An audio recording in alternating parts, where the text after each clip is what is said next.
Olá pessoal, tudo bem? Como é que vocês têm passado aí nesse tempo aí? Sentiram saudade de aulas de bioquímica? Aí estou aqui, ó, com o nosso livrinho Princípios de Bioquímica de Leninger, para nós darmos continuidade à nossa matéria, certo? Ficou alguma dúvida das aulas passadas? Não? Ficou tranquilo?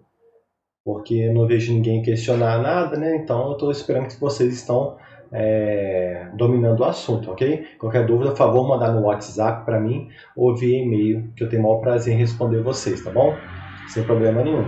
Às vezes eu demoro um pouquinho para responder porque eu não olho com frequência o meu WhatsApp, meu celular, essas mensagens assim, porque é um hábito que eu tenho que melhorar nesse quesito, principalmente nesse momento agora que dá impossibilidade de encontro pessoal. Eu tenho que melhorar isso e olhar todos os dias, né, para a gente poder acelerar a nossa comunicação. Mas de qualquer forma, estou melhorando aos poucos aí, tá? Mas de qualquer forma, eu respondo sim, beleza? Vamos dar continuidade aí, pessoal, um assunto muito importante, que é nós na aula passada nós vimos uma introdução do metabolismo, né? Nós falamos da síntese de moléculas, falamos da degradação de moléculas, do catabolismo, do anabolismo, né? E hoje nós vamos ver o processo de catabolismo de uma molécula, que é extremamente importante, que é a glicose, né? Então, o assunto da nossa aula de hoje é glicólise, gliconeogênese e vias das pentoses fosfato. Então, a glicólise, como a gente vai ver daqui a pouco, seria a oxidação, a quebra da molécula de glicose, tá? A gliconeogênese, como o próprio nome sugere, seria a formação de uma molécula de glicose, e via das pentoses fosfato seria um processo de oxidação da molécula de glicose para formar um açúcar que, reduzido, portanto, né, de 5 carbonos, que ele será utilizado para a síntese de ácidos nucleicos. Nós vamos ver em detalhes daqui a pouco isso aí, tá bom? Então vamos lá.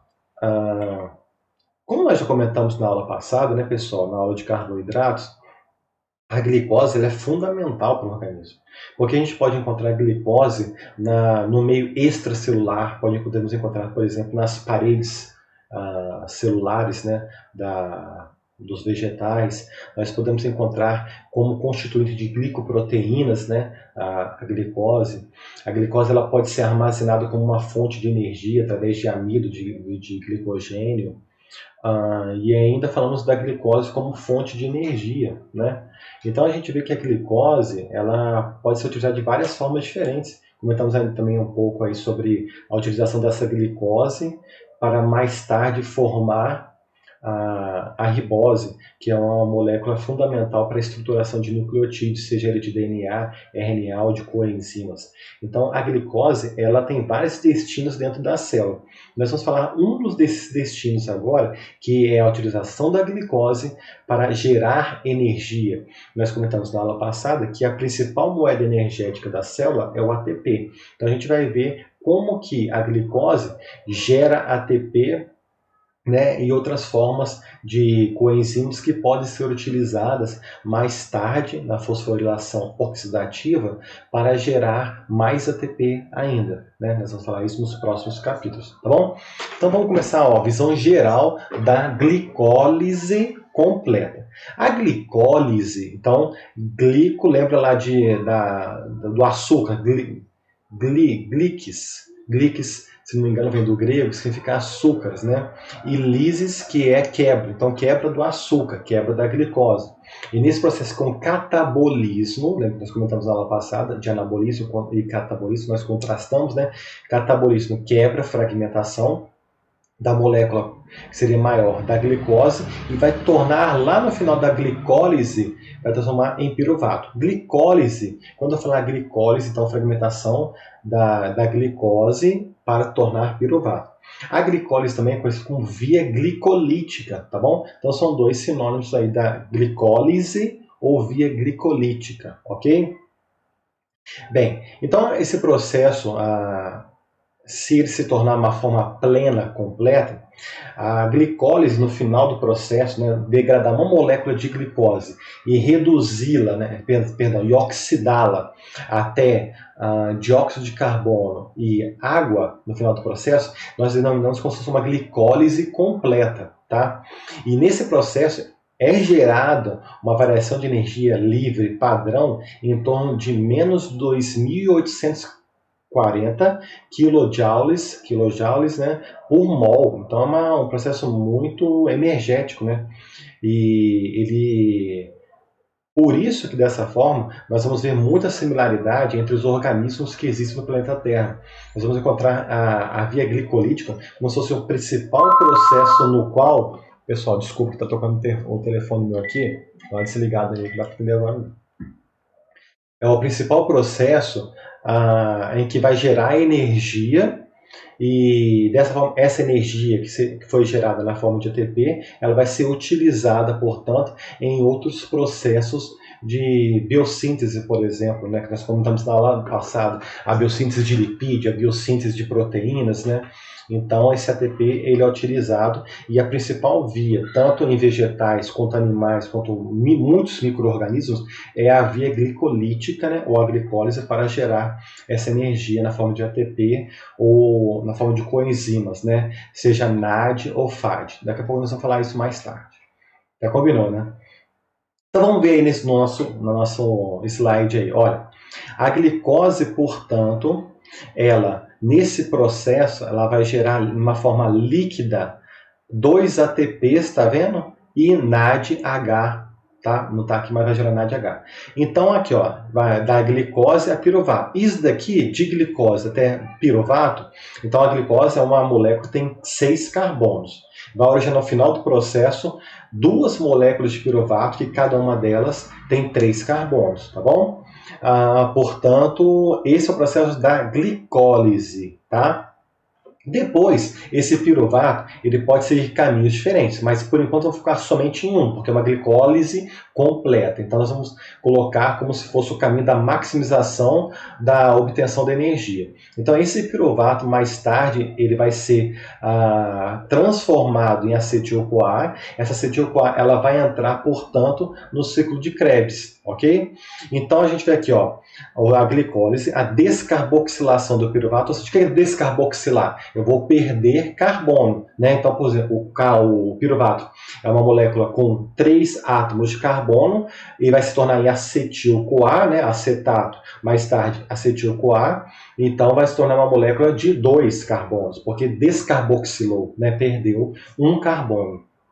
E depois, essa acetil-CoA entra no ciclo de Krebs, o ciclo do ácido cítrico, e aí vai ser gerado mais ATPs, mais coenzimas ainda. Entendeu como é que é o processo, então?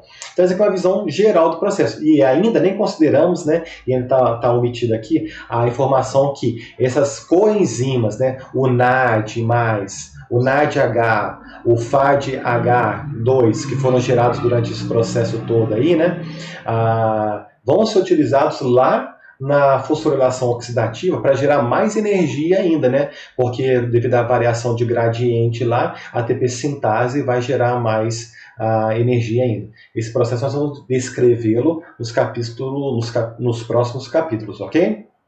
Mas vamos nos ater hoje nesse momento na glicólise. Ficou claro então? Ok? Essa aqui é só uma visão geral. Então, olha só, podemos caracterizar a glicólise, né, da seguinte maneira. Ó, temos aqui, ó, a etapa 1 e a 2. Essa etapa 1 e 2, pessoal, nós podemos agrupá-la e colocar como se fosse uma fase de pagamento, né? Perdão, fase preparatória. Nós estamos preparando a glicose para que essa glicose gere energia, gere o ATP, gere o NADH, né, que serão utilizados em outros processos, ok? Para trabalhar, para realizar um trabalho biológico. Então, aqui, ó, nesses dois aqui, ó, 1 e 2, seria uma fase de preparação, fase preparatória. Já a fase 3 e 4, nós podemos descrever como se fosse uma fase de pagamento, ou seja, você está recebendo de volta, né, aquele investimento que você fez. Então você preparou a molécula, agora a própria reação ela se paga, né? E a gente vai ver que é um processo bem lucrativo, porque se a gente vai ver daqui a pouco, você necessita de 2 ATPs para você preparar a molécula e você ao final do processo gera 4 ATPs. Então líquido, né? Você necessita de 2. Se gerar 4, você tem um líquido de 2. Então, qual o tipo de investimento hoje que promove um tipo de ganho desse? Você investe X e ganha 2X de uma forma bruta, né? Então, é bem lucrativo o processo, né? Então, isso é interessante, porque vários organismos do planeta, ela funciona dessa forma, né? Como a principal fonte de obtenção de energia. Então, uma etapa então aqui seria a fosforilação dessa exose, que no caso é a glicose, certo? Depois, essa exose, né, ela vai ser fragmentada, vai sofrer um processo de clivagem, fragmentada em 2 trioses fosfato, ok? E essas trioses fosfato serão novamente fosforiladas e oxidadas para gerar mais tarde duas moléculas de piruvato, ok? Então a gente vê que esse processo aqui, de uma forma geral, seria isso daqui, ó. Tá aqui, ó, 2 ATPs, né? Se tem 2 ATPs, vai gerar 2 ADPs, né? Depois preparou essa exose, transforma em 2 trioses. Essas trioses são fosforiladas novamente, só que você está vendo aqui ó, que não gasta ATP, são um fósforo inorgânico, né? São 2 moléculas de fósforo inorgânico. E aí são fosforilados, e você está vendo que está perdendo aqui, ó, se está saindo próton e elétron, a gente pode dizer que ocorre nessa etapa aqui fosforilação, porque ganhou fósforo, e oxidação, porque perdeu prótons e elétrons, né? A gente comentou isso na aula passada. A diferença de oxidação para redução. Depois, essa molécula que foi gerada, ela vai, durante várias etapas seguintes, né, serão gerados 4 ATPs. Então, foi gasto 2 ATPs, 4 ATPs. E essa última molécula final é o próprio piruvato que nós comentamos, tá bom? Então, essa visão geral. Então, olha aí, cada etapa dela descrita aí, ó. Você pode perceber que são 10 reações. Vamos contar aqui, ó. 1, 2, 3, 4, 5, 6, 7, 8, 9, 10. 10 reações. 5 reações são da fase preparatória, preparando a molécula para ela ser fragmentada em 2 menores, né?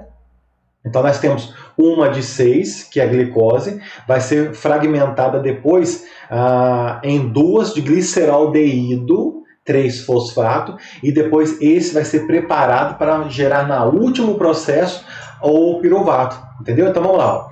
A reação 1, 2, 3, 4, 5, essa primeira coluna, portanto, elas estão presentes as reações, né, da fase preparatória. Então, você pode ver que o substrato, você lembra da aula passada? O substrato aqui, ó, nessa fase primeira, preparatória, tá, pessoal? A glicose seria o substrato. O produto final dessa primeira fase, que é a fase preparatória, seria o gliceraldeído 3-fosfato. Depois desse gliceraldeído 3-fosfato, ele vai ser o substrato, vai ser a parte inicial da segunda fase, que é a fase de pagamento, né? Então, esse gliceraldeído 3-fosfato, ele vai sofrer processos dele, né? O primeiro que a gente está vendo aqui é uma fosforilação e uma oxidação, até chegar a várias etapas seguintes, até a formação de um piruvato, 2 piruvatos. Então, a gente está vendo aqui, ó, a reação 6, 7, 8, 9, 10, portanto, são reações da fase de pagamento. Então, essas são as reações que acontecem na via glicolítica. Então, quais são as reações que a gente é interessante notar e prestar atenção? Quais são aquelas que necessitam de ATP? Olha aqui, ó, a reação número 1 e a reação número 3, tá vendo? Elas necessitam de ATP porque está preparando a glicose, agora já se transformando agora, depois do processo de fosforilação, em frutose 1,6-bifosfato, tá vendo? E aí, essa molécula sofre fragmentação, sofre uma clivagem, né? E vai formar dihidroxiacetona, fosfato com gliceraldeído 3-fosfato. Então, de uma molécula, torna essas duas. Só que essa dihidroxiacetona, fosfato, ela se transforma em gliceraldeído 3-fosfato através da ação de uma enzima triose fosfato isomerase. Porque você está vendo que a diferença de uma molécula para outra é o posicionamento do grupo da cetona, né? Então, você alterando o posicionamento dessa ligação dupla do oxigênio, ele se interconverte, né, entre dihidroxiacetona fosfato em gliceraldeído 3-fosfato, entenderam? Então, a partir dessa molécula aqui, que é o gliceraldeído 3-fosfato, é que vai acontecer a continuação das reações químicas posteriores. E se nós analisarmos, portanto, toda a via glicolítica como um todo, o substrato inicial, portanto, é a glicose, o produto final é o piruvato, né? E os metabólitos aqui, ó, que são os produtos intermediários das reações, são todos esses aqui descritos nas reações, tá bom? Então a reação número 1 e a reação número 3 são reações que gastam ATP, gastam um ATP. Agora, você está indo do gliceraldeído para frente, já que é a segunda fase, que é a fase de pagamento, já começa a gerar uma coenzima, que é a coenzima NADH, que ela será utilizada nos processos de redução, né? Seja no processo de biossíntese ou no processo de gerar ATP mais tarde também. Então, para cada molécula de gliceraldeído 3-fosfato, gera um NADH. Então, se nós temos dois gliceraldeído 3-fosfato, vamos gerar, portanto, 2 NADH, né? E assim continua o processo. Olha aqui, ó, o primeiro processo aqui, ó, que acontece é a fosforilação a nível de substrato, né? É essa reação aqui, que é a reação número 7, tá vendo? 6, 7, essa reação aqui, ó. E dessa reação aqui, nós vamos ver que a outra segunda reação, que acontece a fosforilação em nível de substrato, ela acontece na 10ª reação aqui, ó. Nessa 10ª reação. Então, essas são as reações que eu considero chaves, né? Que são as reações que você gasta energia, prepara a molécula, né? Que é a reação número 1 e a número 3. A reação que começa a gerar coenzima, que é a reação número 6. E a reação número 7 e a reação número 10, que acontece a fosforilação em nível de substrato, que na verdade é a geração de ATP a partir das moléculas ali presentes. Ok? Porque existem reações de fosforilação que não acontecem em nível de substrato, que seriam essas, que são aquelas que nós vamos ver lá na cadeia de transporte de elétrons, que é aquelas que acontecem na mitocôndria, tá bom? Que será a matéria das próximas aulas. Combinado? Entendeu? Então, que a fosforilação é a formação de ATP, ok? Entendeu essas diferenças? Tá bom?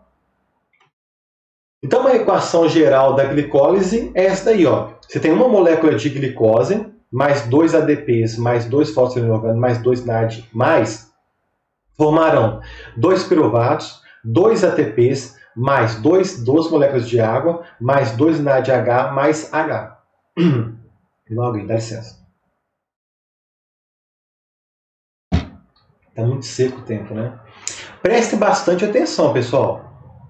Tá vendo que aqui é a reação líquida? Porque vocês viram comigo que formam 4 ATPs, né? Por que 4 ATP, Ramon? Não entendi. Então, vou voltar no slide anterior, tá? Lembre que aqui não são 2 gliceraldeídos, então para cada reação vai formar 2 NADH, tá bom? Aqui tem 1,3-bifosfoglicerato. Então, se tem 1, na verdade? Não é 1. Porque aqui não tinham 3 gliceraldeído 3-fosfato? Perdão. Tinham 2 gliceraldeído 3-fosfato. E aí, portanto, vão formar 2,1,3-bifosfoglicerato. Então, você está vendo que tudo aqui vai ser duplicado. Então, aqui, ó, vai gerar 2 ATPs aqui, na reação número 7. Porque são 2 moléculas, uma para cada reação, uma para cada molécula ali presente. Por que são 2, aqui são 2, aqui são 2, aqui são 2 e aqui são 2. Então, a relação é de 1 para 1. Então, se você tem uma molécula, gera um ATP. Se você tem duas moléculas, geram dois ATPs, é óbvio. Então, se você tem dois ATPs aqui e dois ATPs aqui, 2 mais 2 geram 4. Só que aqui foi gasto um ATP e um ATP na reação 1 e 3. Então, 2 ATPs na fase preparatória e 4 ATPs na fase de pagamento. Então, lembre-se, esses 2 ATPs que nós estamos na reação geral, na equação final, é porque já está excluído aqueles 2 da fase preparatória, né? Lembrando, portanto, são gerados 4 em forma bruta, menos 2, então aqui está o líquido. 2 ATPs e 2 NADH. Beleza, pessoal? Ficou claro, então, a reação, a equação geral, essa final, né? E aí formou o piruvato, beleza. O que vai formar, quais são os destinos desse piruvato aí? Então, se for a via anaeróbica, né, ou a via aeróbica, anaerobiose ou aerobiose, terão destinos diferentes, obviamente, porque um tem a presença do oxigênio e o outro não tem a presença do oxigênio. Então, esse piruvato, se estiver na presença do oxigênio, ele vai para o processo de aerobiose, né? Então, essa aerobiose, ela tem como primeiro destino o ciclo de Krebs, CK. O ciclo de Krebs, também conhecido como ciclo do ácido cítrico. E mais tarde, né, as coenzimas ali presentes, né, serão encaminhadas para os prótons, os elétrons, né, presentes ali, obviamente, serão encaminhados para a cadeia transportadora de elétrons, né? Então, essa é a via aeróbica, onde tem a máxima produção de energia, tá bom?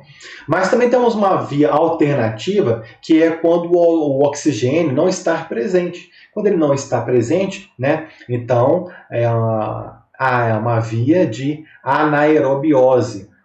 Então, nessa via anaeróbica, nós consideramos que é um processo de fermentação.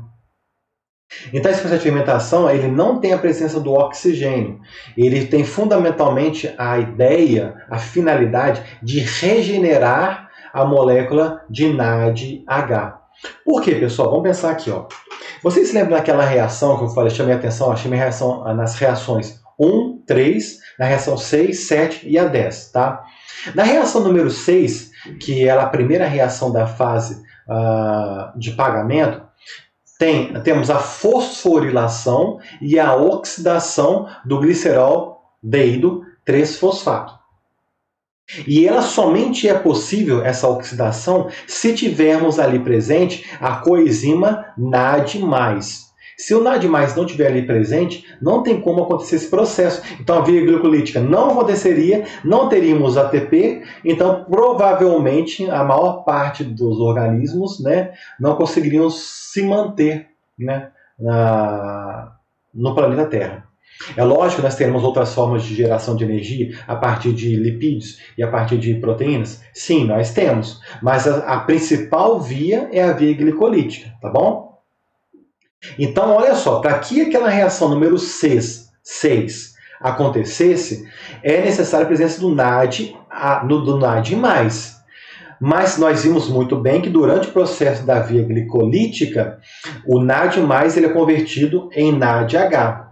Então, tanto nessa via aeróbica quanto anaeróbica, nós podemos dizer que é necessário, é fundamental a reoxidação do NADH. O que é a reoxidação?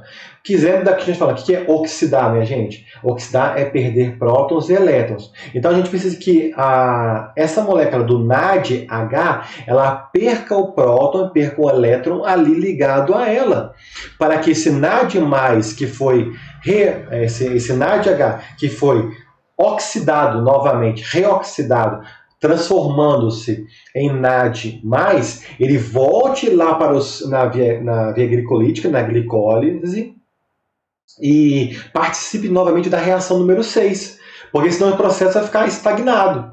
Então, se ele ficar estagnado, a vida fica bem difícil de ser mantida, de ser organizada, né? Tal qual nós a concebemos na maior parte dos organismos do planeta Terra. Entendeu, pessoal? Então, é fundamental essa reoxidação do NADH em NAD+, para que o processo da via glicolítica ocorra novamente. Ok? Então vamos lá participar, vamos falar para vocês, obviamente, da glicólise anaeróbica, porque já que a glicólise aeróbica será assunto das próximas aulas, tá bom? Na próxima aula eu falarei sobre o ciclo de Krebs, ou ciclo do ácido cítrico, e na outra aula nós falaremos sobre a fosforilação oxidativa, que nada mais que a cadeia de transporte de elétrons que acontece lá na mitocôndria, tá bom? Então vamos falar hoje, portanto, da glicólise anaeróbica. Então vamos lá. A glicólise, na verdade, então, ela é uma glicólise incompleta, se pode dizer, uma oxidação incompleta. Por quê? Porque na completa, a gente pega a molécula de glicose e transforma lá no final do processo em dióxido de carbono, CO2, né, e H2O, que é a água. Isso seria o completo, a maximização do potencial energético foi todo extraído ali. Agora, aqui nós não temos todo o processo maximizado, porque nós temos formas alternativas de regenerar aquela molécula de NADH que foi gerada. Você lembra que a NADH que foi gerada na reação número 6? Nós temos que regenerar aquela molécula para que a glicólise ela aconteça, né? A via glicolítica aconteça. Então, na glicólise anaeróbica, o aceptor final de elétrons não é o oxigênio, né? Porque lá na aerobiose, lembra? Na via aeróbica, o oxigênio é o aceptor final de elétrons, né? Por isso que nós temos a máxima oxidação. Aqui não. Aqui nós temos que ter umas formas alternativas para que possa regenerar aquele NADH, transformá-lo em NAD+. E isso acontece tanto em micro-organismos, quanto animais, quanto vegetais. Tá? Raízes alagadas acontece isso também, essa situação de anaerobiose, né? Olha algumas fotos aí demonstrando esses processos de anaerobiose. Quando você come pãozinho francês, todo mundo gosta, né? Eu adoro pão francês, só que eu evito de comer, né? Por causa da alimentação que eu utilizo aqui, que é a low carb, reduzir a quantidade de carboidrato. Mas de vez em quando eu como, porque eu não tenho intolerância ao trigo, né? Então eu posso comer tranquilamente aí, né? Tem gente que tem intolerância ao glúten, né? Então, graças a Deus, eu não tenho. Eu realmente eu não como, evito de comer por uma opção minha. Mas no processo de fermentação, né, para gerar os pães, você precisa que ocorra a glicólise anaeróbica. No processo de obtenção de queijos, né, também acontece a fermentação anaeróbica, né? A glicólise anaeróbica. No processo de obtenção de vinhos, né? Eu gosto muito de vinho, né? Eu não sou alcoólatra, mas eu gosto de vinho. Eu bebo vinho assim, cada 15 dias, um mês, sei lá, mais ou menos, nesse espaço aí. Mas tanto o vinho quanto a cerveja, tem cerveja que o pessoal gosta de beber cerveja todo dia, né? Várias latinhas por dia. Eu, particularmente, não tomo cerveja, mas só que tem pessoas que gostam. Em ambos os processos acontece a fermentação alcoólica, né? E aí tem uma foto de uma mulher fazendo exercício aí, a mulher mais marombada aqui, ó, forte pra caramba ali, ó. A mulher ali, se ela fizer exercício de alta intensidade e não tiver uma oxidação muscular suficiente para ela, vai acontecer uma fermentação também, a fermentação lática, porque nós, né, seres humanos, na ausência de oxigênio, nós precisamos de gerar ATP para o trabalho biológico. Então, quando você está lá na sua academia, lá, você está fazendo, lá, sei lá, seu supino, bíceps, tríceps, né, fazendo, sei lá, glúteo, às vezes você gosta, né, de malhar o bumbum. As meninas eu sei que gostam, os homens, alguns gostam, alguns não. Aí tem aqueles gurilão assim que é forte em cima, mas não, é franzininho embaixo, né? Porque não trabalhou a perna. Mas enfim, se você fazer um exercício muito intenso, você, ao invés de degradar a molécula de glicose em dióxido de carbono e água, você vai produzir lactato.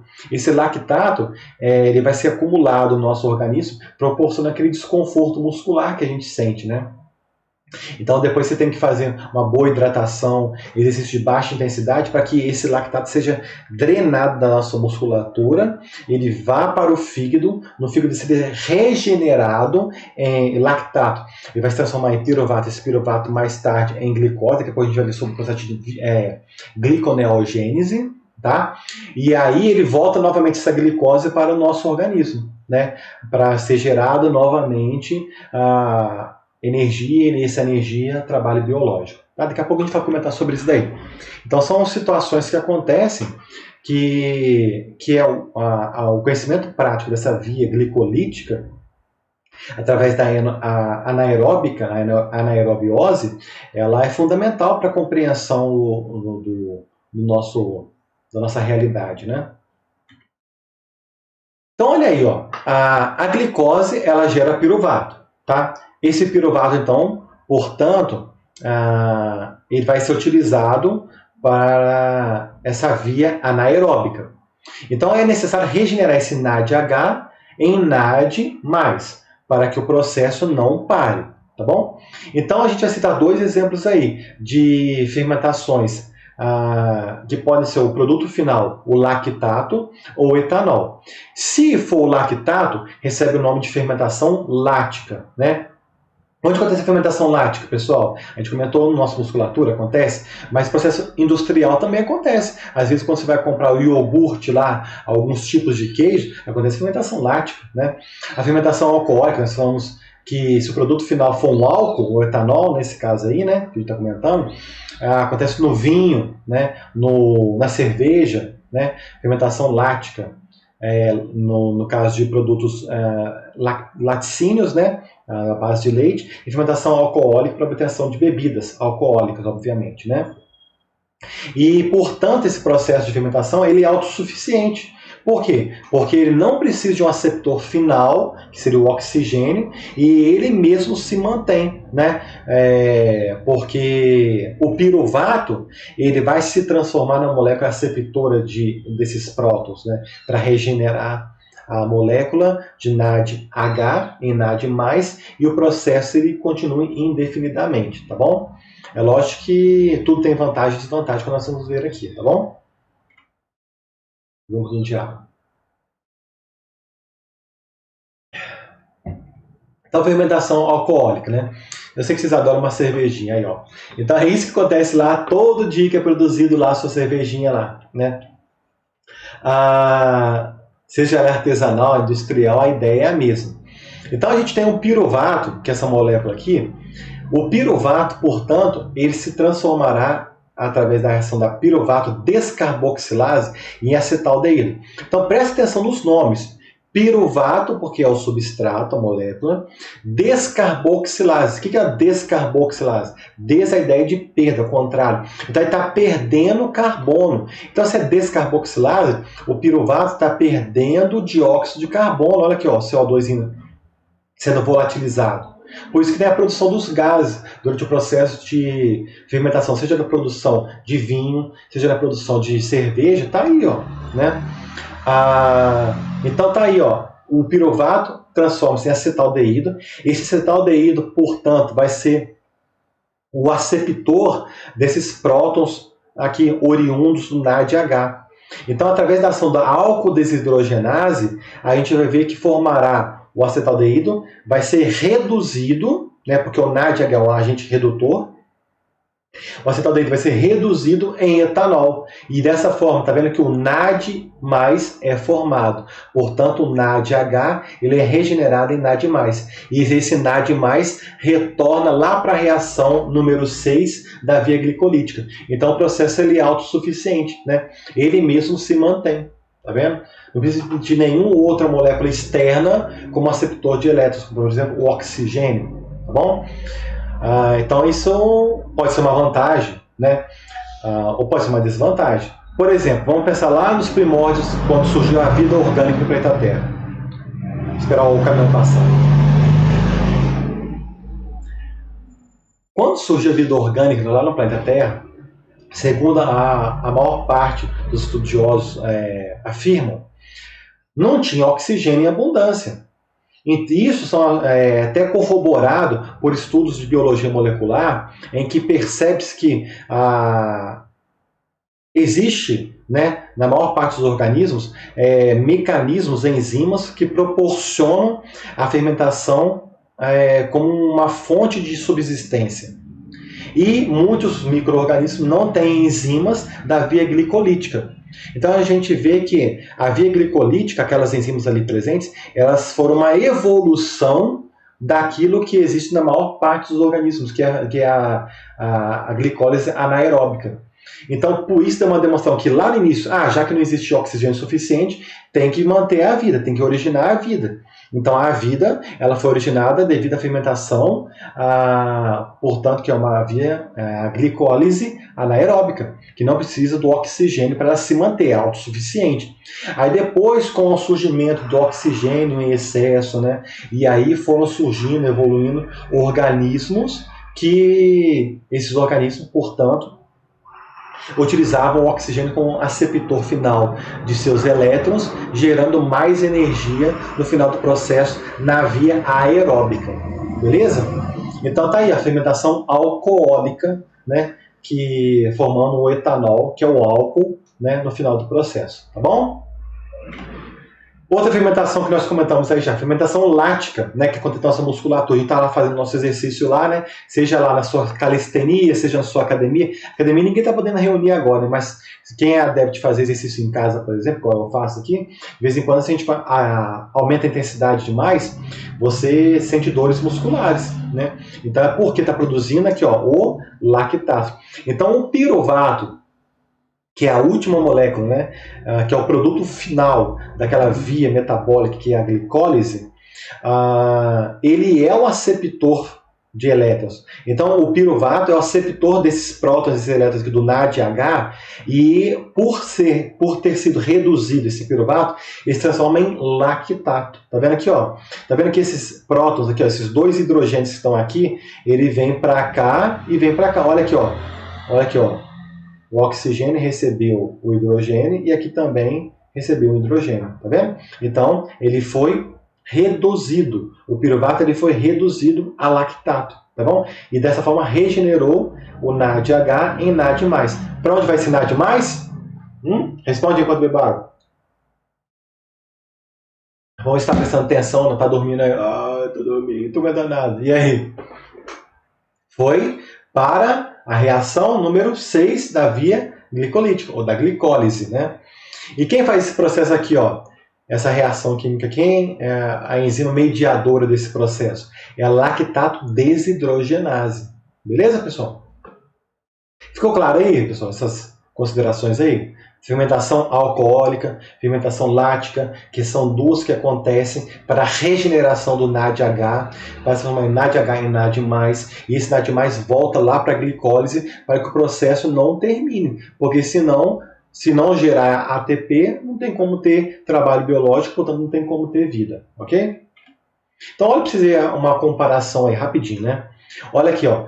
A equação geral da glicólise anaeróbica. Essa reação aqui, tá vendo? Está gerando etanol. Está gerando etanol, é uma fermentação lática ou uma fermentação alcoólica? Lógico que é alcoólica, né? Etanol é um álcool, né? O próprio nome sugere, né? Lembra lá da química orgânica.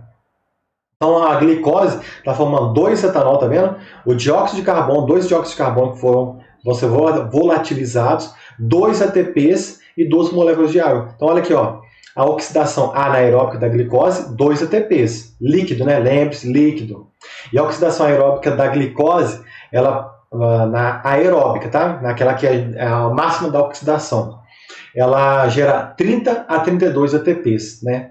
Que será, a gente vai ver isso nas próximas aulas, como é que é gerado esses ATPs aí. Então, olha a diferença de energia, né? Então, a diferença é muito grande. Desculpa. Por isso que é importante, quando você faz esse exercício físico lá, você respirar bem, para que esse oxigênio entre nas suas células e gere mais ATP, né? Então, por isso que você na fala assim, ó, você faz força, né, você espelha o oxigênio. Na hora que você está voltando lá no supino, você respira. Não é assim que o instrutor fala? Ó, força, solta fora. E inspira e expira. Porque esse oxigênio que vai entrar aqui na nossa célula, nosso pulmão entra nas nossas células mais tarde, né? Esse oxigênio vai gerar muita energia. E aí você consegue fazer o exercício de uma forma mais plena, né? Então a gente tem que ter... Olha como que a bioquímica é bonita, né? Você entende, né, essa parte teórica e aí você entende lá o que está acontecendo, o que os instrutores estão falando, como que é produzida a sua cerveja, o seu vinho, o seu pão. Então você vê como que é bonito esse conhecimento teórico aplicado lá na prática, né? Beleza, pessoal. Entendendo então o que é a glicólise ou via glicolítica. Depois a gente falou sobre fermentação, né? E agora nós vamos falar sobre gliconeogênese. O que é isso, Ramon? Nome esquisito. Não. Gênese é criação. Neo é nova criação. Glico lembra de glicis, lembra que nós comentamos lá? Glicis, né? Que é açúcar. Então a formação de um novo açúcar. O que seria esse novo açúcar? É a glicose, né?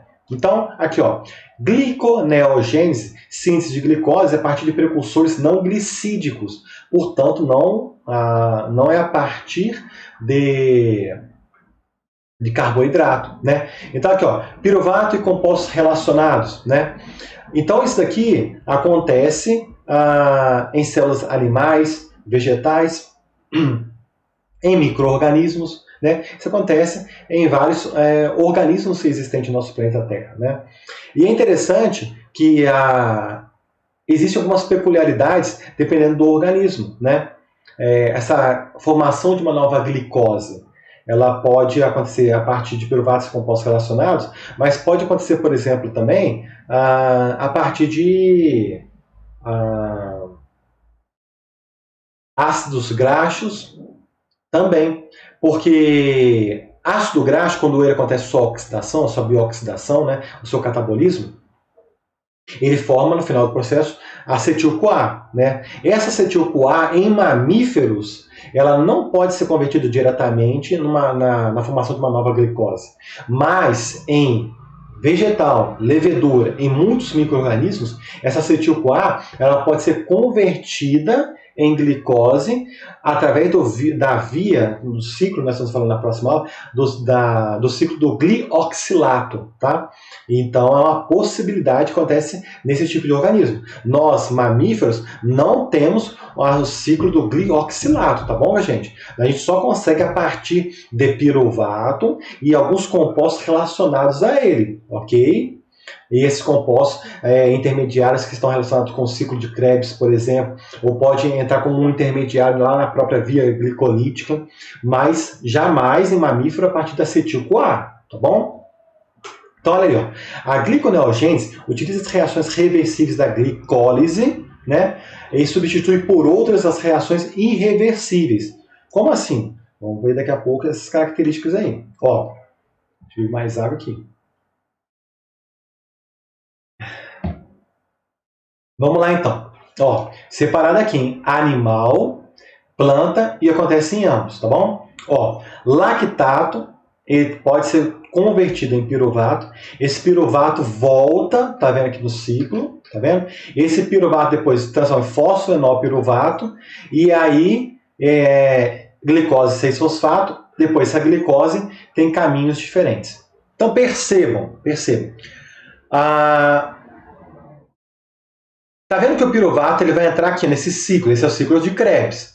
Depois do ciclo de Krebs, ele volta nessa setinha única para cima. Essa setinha aqui, tá vendo? Essa setinha que eu estou marcando aqui, é nada mais nada menos que a via glicolítica. Tá? Só que ele está fazendo o caminho contrário, porque a via glicolítica ela começa daqui para cima, que é a glicose, para baixo. Aqui nós estamos voltando de baixo para cima, tá vendo? Por isso que é gliconeogênese, é o caminho inverso. Então nós estamos falando do caminho inverso da via glicolítica. Lá na via glicolítica nós temos reações que são reversíveis, que vai setinha para um lado e para o outro, mas temos reações que são irreversíveis, devido à grande energia que deve ser superada ali, tá bom? E nessas reações irreversíveis da via glicolítica, que é necessário umas enzimas alternativas na via da gliconeogênese para que elas sejam superadas para a formação da glicose. E essa glicose, por exemplo, aqui, ó, em animais, ela pode ser convertida em glicogênio ou glicose sanguínea. Essa glicose sanguínea vai para onde? Vai para a musculatura, vai para o seu cérebro, para você pensar, né? E aí, isso é um destino do animal. Pode ser utilizado também como glicoproteína em animal, disacarídeos, né? Outros monossacarídeos, né? A gente comentou também. Percebam que esse meio aqui pode acontecer tanto em animais quanto em vegetais, tá bom? E aqui a gente percebe que, olha aqui, ó, a fixação do CO2, ela depois vai transformar em 3-fosfoglicerato, ele entra lá na via glicolítica, só que no caminho inverso, né? E depois essa glicose ela vai ser fixada na forma de amido e em sacarose. Então, pensa, olha que legal aqui, gente. Onde acontece a fixação de CO2? Nós, os animais, conseguimos fixar CO2? Sim ou não? Pensa aí. Você faz fotossíntese? Não. As plantas conseguem fixar o dióxido de carbono atmosférico porque elas realizam o processo de fotossíntese. Tá vendo que legal? E é aí que é importante nós, engenheiros agrônomos, conhecer esse processo, né? Porque se a gente sabe se uma planta, o metabolismo dela, né? Como que se dá o processo de fixação através da fotossíntese, se é uma planta C3, uma planta C4, se é uma planta CAN, nós trabalhamos a parte fitotécnica dela para que ela maximize a sua produtividade. Mas para isso é interessante o conhecimento de bioquímica, de fisiologia, para você otimizar a produção, que é a parte fitotécnica das culturas, né? Por exemplo, o manejo do milho, que é uma planta C4, é igual a planta C3, que é a soja, por exemplo? Obviamente que não. Está relacionado com o seu metabolismo? Também. Então é importante conhecer isso, né? Mas aqui está vendo que a fixação de dióxido de carbono ela acontece somente em plantas. Mas nós podemos regenerar também essa nova glicose gerada aqui no final do processo, né? Através de triacilglicerol. O que é o triacilglicerol? A gente comentou isso daí. Se não me engano, foi a primeira aula postada no canal. O que eu falei? Triacilglicerol. Lembraram? Triacilglicerol é um lipídio, gente. Lembrou? Ó, triacilglicerol. Então, glicerol, né, associado a 3 ácidos graxos, né? Entendeu? Então, esse glicerol, né, um glicerol associado a 3 ácidos graxos forma um triacilglicerol. Esse triacilglicerol perdendo perdendo o glicerol dele, então esse glicerol ele pode ser utilizado para a formação de uma nova glicose, tá bom? Mas jamais esses hidrocarbonetos, que foram os ácidos graxos gerados aqui, a formação deles, a degradação deles vão gerar acetil-CoA. Nós, animais, não conseguimos pegar essa acetil-CoA e transformá-la em glicose, tá? Já as plantas conseguem através do ciclo do glioxilato, tá bom? Nós, animais, não. Nós pegamos, tá vendo esses daqui, ó, esses ácidos graxos, eles vão em nós, animais, para beta-oxidação, degradação em acetil-CoA. A acetil-CoA entra lá no ciclo de Krebs.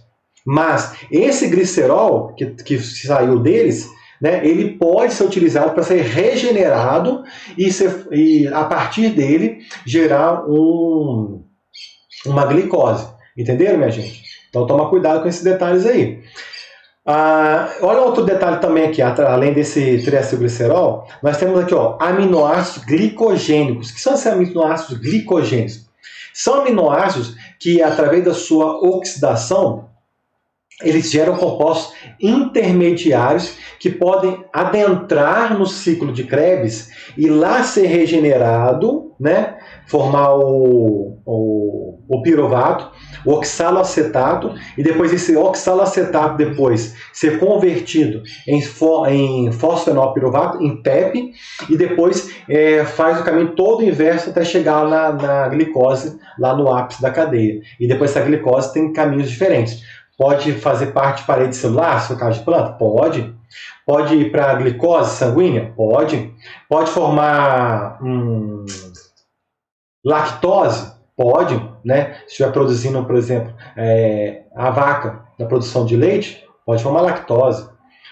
Pode formar sacarose, se for caso de planta? Pode, né? Que é o principal disacarídeo que vai levar o açúcar para a planta como um todo, né?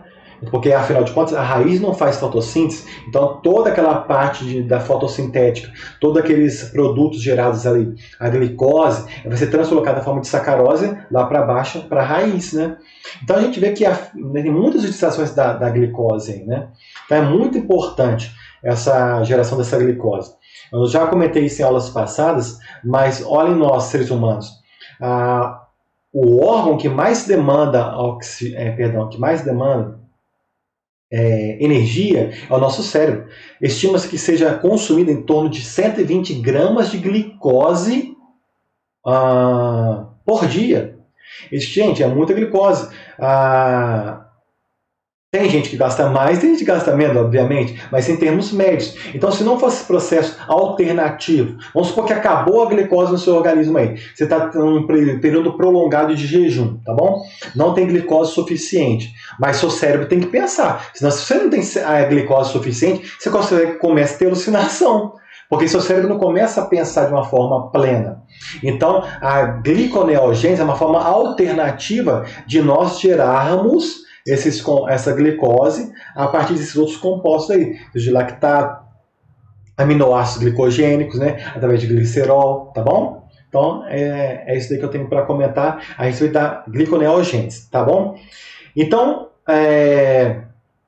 só colocando a via glicolítica de um lado e a gliconeogênese de outro, para vocês perceberem quais são as reações químicas que devem ser superadas e aquelas que podem ser utilizadas normalmente, né, tanto na via glicolítica quanto na via da gliconeogênese. Então perceba aqui, ó, em azul a gliconeogênese, em rosa a glicólise, tá bom? Ou a via glicolítica. Tá vendo aqui, ó? Tem reações químicas que são bidirecionais. Tem seta de um lado e seta do outro lado. Toda vez que tem seta de um lado e seta de outro lado, quer dizer que são reações que vão para o sentido e vão para o outro sentido. Então vamos contar aqui, ó. 1, 2, 3, 4, 5, 6. Na verdade, está faltando reação. Deixa eu contar aqui, ó. 1, 2, 3, 4, 5, 6. Essas reações aqui, aquelas que têm setas em dois sentidos, são aquelas reações que acontecem na glicólise e acontecem também na gliconeogênese, tá bom? Agora percebam, olhem aqui, tem reação específica em que ela é unidirecional. Olha aqui, ó, essa daqui e cadê? Essa daqui, tá vendo? 1, 2, 3. Elas vão somente numa direção. Então, por quê? Porque elas gastam muita energia para que elas possam ocorrer, né?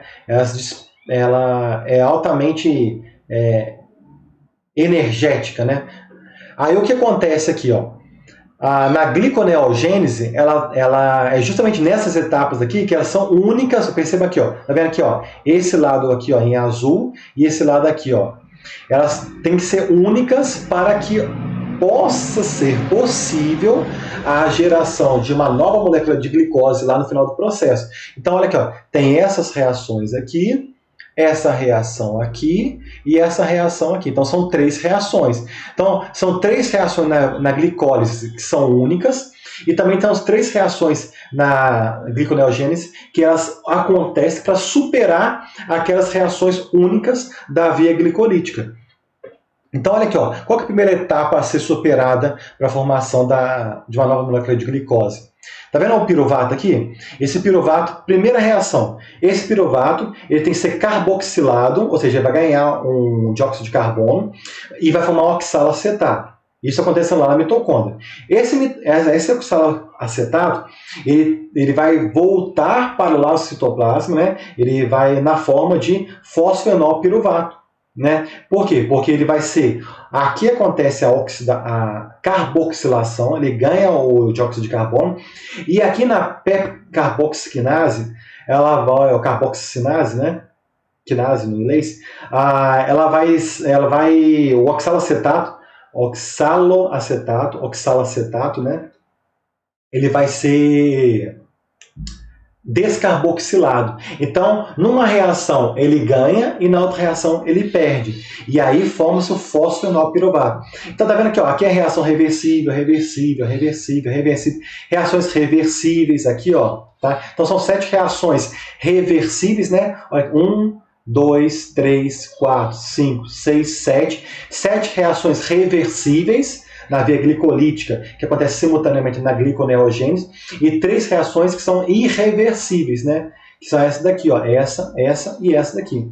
Então, olha aqui, ó, depois da frutose 1,6-bifosfato, transformada em frutose 6-fosfato, e depois a glicose 6-fosfato, através da glicose 6-fosfatase, transformar na glicose. Então, tá vendo aqui, ó, reação aqui, ó. Então, conta aqui comigo. 1, 2, e aqui eu vou considerar 3 aqui, né, que se transformar em piruvato e em fosfenolpiruvato. Só que existe essa intermediação. O piruvato transforma-se primeiro em oxalacetato e depois esse oxalacetato ele se transforma em fosfenolpiruvato, tá bom? Então seriam 2 reações dentro de uma fase, que é transformar o piruvato em fosfenolpiruvato, em PEP, tá bom? E depois lá em cima, da frutose 1,6-bifosfato em frutose 6-fosfato. E depois a última reação, na glicose 6-fosfato em glicose. E aí essa glicose tem caminhos diferentes, como no slide anterior nós já afirmamos, né? O que nós podemos entender desse processo aqui? Olha só. O piruvato para a glicose, que é a gliconeogênese, esse processo demanda 4 ATPs, 2 GTPs, né, que é um outro nucleotídeo, né, e 2 NADH. Então, olhem só, gente. Enquanto a glicólise, ou a via glicolítica, gera 2 ATPs, né, líquido, e gera 2 NADH, né, líquido, na gliconeogênese, você demanda 4 ATPs, 2 GTPs e 2 NADH. Aí você fala, é um processo altamente dispendioso, gasta muita energia, né? Mas é igual nós comentamos, os organismos do planeta Terra evoluíram de uma forma geral que a principal fonte de energia ela é oriunda da via glicolítica, né? Ou da glicólise. Então esse processo, apesar dele ser altamente dispendioso, né, ele ainda vai ser vantajoso, por incrível que pareça. Por quê? Se você pega um piruvato, né, imagina que você não fosse possível esse processo. Você descartar esse piruvato aí. Gente, esse piruvato, se ele vai mais tarde para o ciclo de Krebs, né, o ciclo do ácido cítrico, e depois essas coenzimas, né, esses prótons ali gerados, eles vão lá para a cadeia de transporte de elétrons, você gera muito mais ATP do que se você descartasse esse piruvato. Então, é dispendioso? Sim, é dispendioso. Mas no final do processo, se esse piruvato ele for para uma via, porque esse piruvato vai transformar em glicose, e essa glicose for para... Perdão. Garganta muito seca.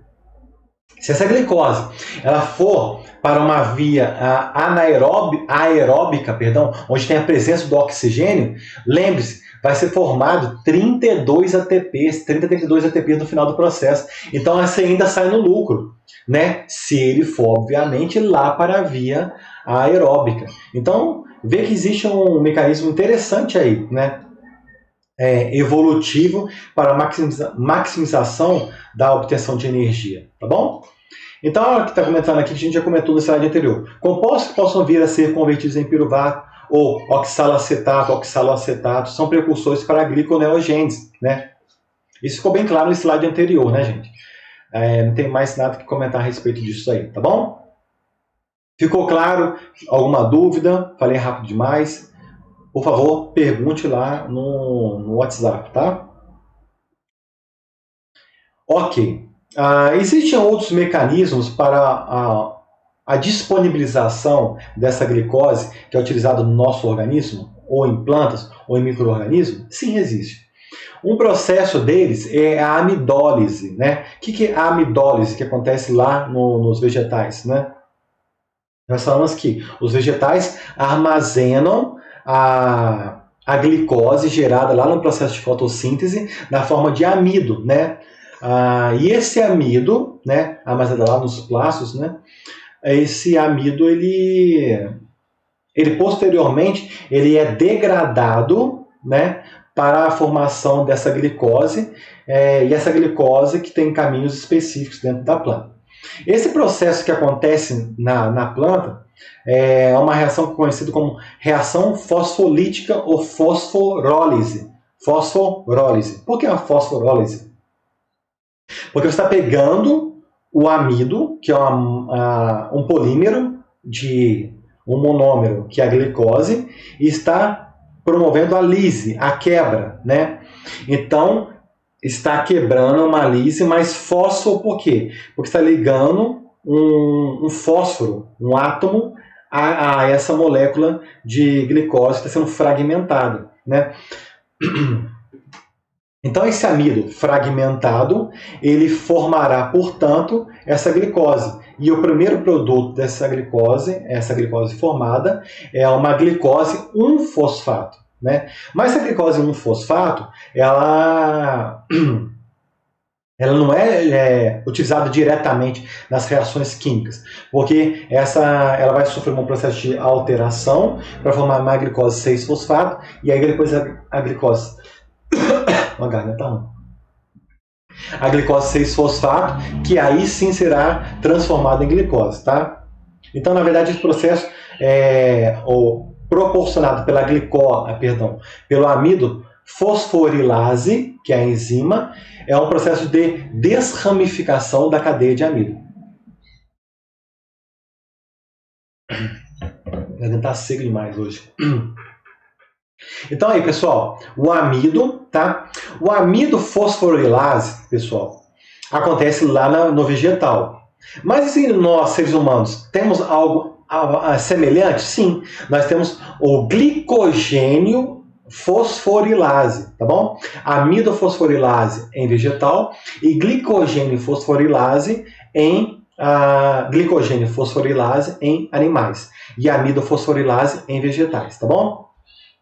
Então aqui, ó, vai aqui, ó, fosforilou, né, degradou, formou uma glicose 1-fosfato. Depois, a enzima fosfoglicomutase vai pegar esse grupo fosfato, né, essa fosforila, e vai colocá-la no carbono número 6. Tirando o carbono número 1, coloca no carbono número 6 e vai virar uma glicose 6-fosfato. E depois, a glicose 6-fosfatase, ela retira esse fosfato, esse grupo fosfato, e transforma, portanto, na glicose. E essa glicose tem toda aquela gama de utilizações que nós já comentamos aí durante a nossa exposição de hoje, tá bom? Então, esse é um processo de amidólise, lise do amido, tá bom? Poderíamos também falar que a lise do glicogênio, que nós seres humanos temos, animais sim, poderíamos também, que é um processo similar, tá bom? E o último assunto de hoje, que eu estou vendo o tempo nosso aqui, a gente tem uma hora de aula, o último assunto de hoje será a via das pentose fosfato. Vou resumir bastante o que está escrito lá no livro, tá bom? Essa via ela é fundamental por dois aspectos. Primeiro, nós comentamos lá na aula de nucleotídeos, né, ou ácidos nucleicos. O ácido nucleico é uma macromolécula composta por monômeros denominados nucleotídeos. E esses nucleotídeos são compostos, por sua vez, por uma base nitrogenada, uma pentose, que é a ribose, né, e um grupo fosfato. Então eles formam um nucleotídeo, juntando vários nucleotídeos, formam um ácido nucleico. Esse ácido nucleico pode ser DNA ou RNA, lembrou? Então, por que essa via das pentoses, fosfato, ou via do fosfogliconato, também é conhecido por esse nome também, né? É importante, porque o produto final da oxidação da glicose 6-fosfato é justamente a ribose, né? E essa ribose é utilizada no nucleotídeo para formar o quê? O DNA, o RNA, que são ácidos nucleicos. Lembraram? Outra finalidade muito importante dessa via, que é a formação do NADPH. Tá? O NADPH, gente, ele é fundamental nos processos de biossíntese e de manutenção das células. A gente vai falar daqui a pouco, então aí. Então vamos rapidinho aqui, ó. Nós temos duas divisões da via das pentoses fosfato.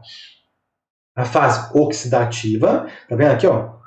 Que será essa via aqui, essa coluna. E nós temos a fase não oxidativa, que a partir da ribulose, ela gera uma molécula de glicose 6-fosfato, tá bom? Então vamos por etapa, ó. A glicose 6-fosfato, na via oxidativa nós estamos, tá? Olha aqui, ó. Vai formar um 6-fosfogliconato. Tá vendo que aqui, ó, um NADP+, e vai ser reduzido, né? E vai formar o NADPH. Depois, esse 6-fosfogliconato, ele vai ser reduzido novamente, né? E vai gerar o NADPH, o NADP+, vai formar o NADPH. Então, tá vendo que nesse processo aí, tá formando dois NADPHs, tá vendo?